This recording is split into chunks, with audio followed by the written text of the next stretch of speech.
Welcome to the 91st Spooky Review from Spooky Ventures. I'm going to be looking at a cheesy movie this time. Now, I'm not passing judgment on the film with that particular statement. This movie literally comes from a company called Cheesy Movies. And I'm going to be talking about their new DVD release of a British film from 1967 called Theatre of Death. The movie stars the legendary actor Christopher Lee. It's a film with a lot of layers and depth to the story. There's a Paris theater that does plays that are essentially horror anthologies. Think something like Night Gallery, but as stage plays. The head of the theater, played by Lee, is obviously creepy. We learn that very early in the film. We also learn that he took over the theater when his father mysteriously vanished. The father had been the one who started the theater originally. Now, there are also a series of killings happening in the town.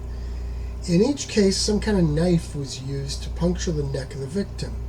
Their blood was drained, but none of it was found at the scene. Those two worlds collide as a doctor who's consulting with the police on the case is also romantically interested in one of the performers at the theater. And this is basically a mystery and I suppose a thriller, but it's also a psychological horror story. There are other things here that bring about more supernatural leanings, from the idea that the killings are being done by some kind of vampire and the usage of hypnotism, along with ideas that Christopher Lee's character might be immortal in some way. The story is interesting and it has some twists I didn't see coming. There are some particularly tense moments too. It does drag a little, though. I would say that this movie doesn't hold up as well as some other films do from that time period, but it's still watchable as a period piece.